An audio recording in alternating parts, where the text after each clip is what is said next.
안녕하십니까, 박사입니다. 월드리딩 채널은 수익이 정지되어 있지만 계속해서 최선을 다해 정확한 국제 뉴스를 전해드리겠습니다. 이번 방송에서는 중국, 타이완의 다양한 소식들을 전해드립니다. 먼저 중국 자동차 업계 동향입니다. 현재 중국 자동차 기업의 최강자는 BYD인데 이를 넘어서는 괴물이 등장할 것으로 예고되고 있습니다. 동펑 집단이 창안 자동차와 합병하기로 하는 공고를 발표했습니다. 동펑 집단은 규모가 꽤 되는 자동차 기업입니다. 부조, 시트로엥, 그리고 혼다와 합자 형태로 자동차를 생산해 왔으며 중국판 험비라고 불리는 전술 차량 멍스의 메이커이기도 합니다. 창안 자동차는 포드의 합작사로 몬데오, 토로스 같은 세단을 충칭해서 생산해온 업체입니다. 동펑이나 창안이나 둘 다 국영 기업입니다. 방위 산업과도 관련이 있습니다. 창안은 중국 병기 장비 집단 산하입니다. 마치 최근 일본의 혼다와 니산이 뭉쳐 덩치를 키우기로 한 것과 비슷합니다. 두 기업이 합병하는 것은 국영 기업이 덩치만 크고 강하지 못하다는 시진핑의 지적에 따른 것입니다. 2024년 동펑과 창안의 자동차 판매 수량을 합치면 516만 대에 달했습니다. 숫자로만 놓고 보면 중국 1위, 세계 5위입니다. 516만 대는 BYD의 427만 대를 초과합니다.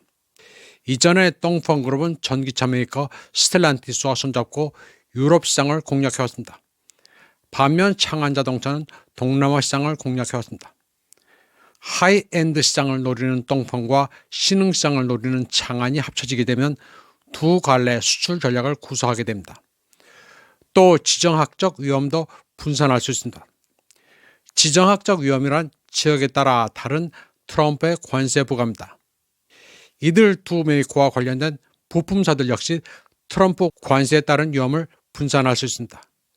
또 동펑은 전기 배터리 부문에서 강하고 창안은 자율주행에서 강점을 가집니다. 따라서 시너지 효과도 기대되고 있습니다. 국가 지도부가 확실한 비전을 가지고 국영 기업의 합병을 추진하고 있습니다. BYD 같은 민영 기업도 중요하지만 일단은 국영 기업이 잘 되고 봐야 한다는 생각을 가지고 있습니다. 그리고 아무래도 국영 기업을 움직여 시장 전략을 재편하는 게 속도도 빠르고 효율적입니다. 중국은 철저한 국가 통제 자본주의입니다.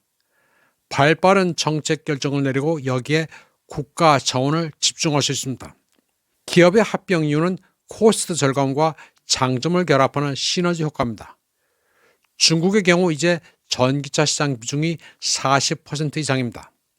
따라서 언제까지나 보조금을 지급할 수 없으니 가격 경쟁력을 합병을 통한 제조 원가 인하에서 찾으려는 구상도 있습니다.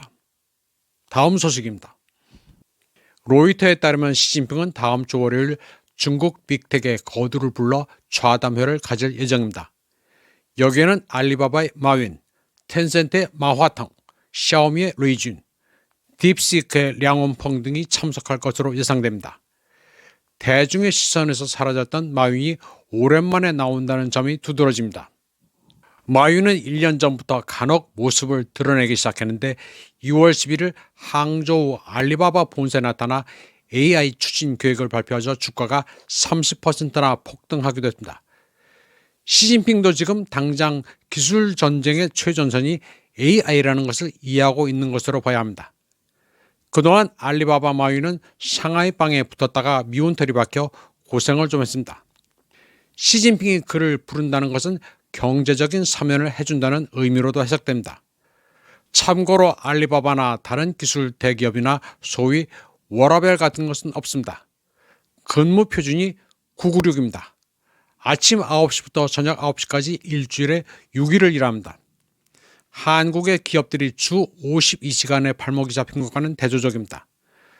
그런 면에서 한국의 정치인이나 관료들은 국가 경제 하등에 도움이 안 되는 인간들입니다. 중국은 철저한 실적 위주의 사회입니다. 혹독하게 일을 시키지만 거기에 따른 보상도 확실합니다.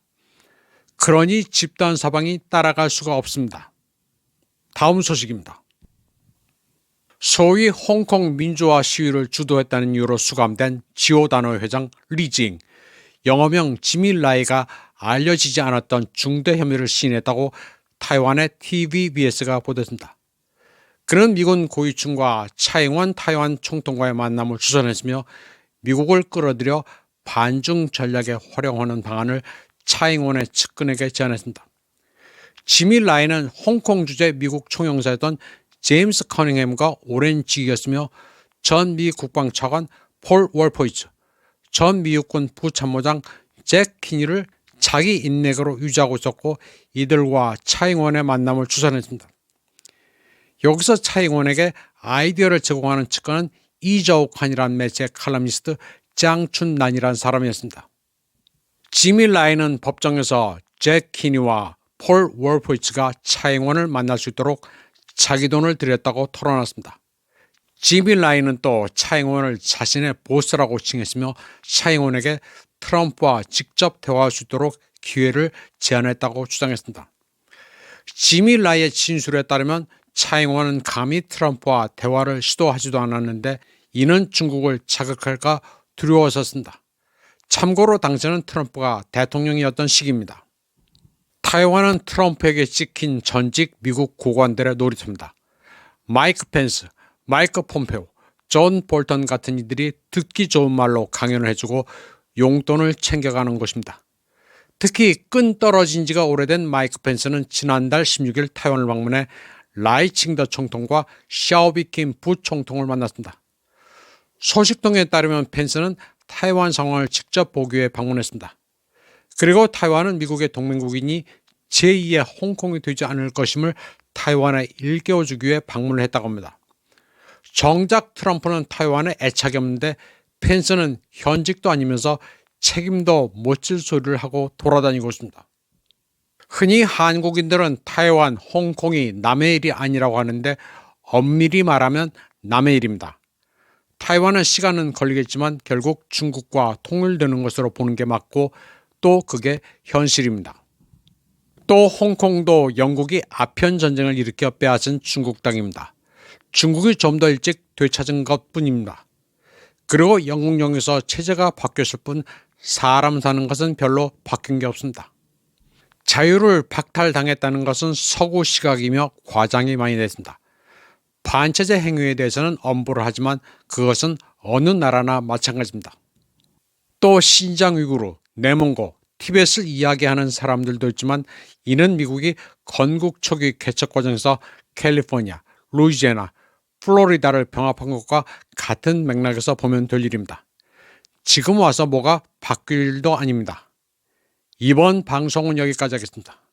시청해주신 여러분 감사합니다.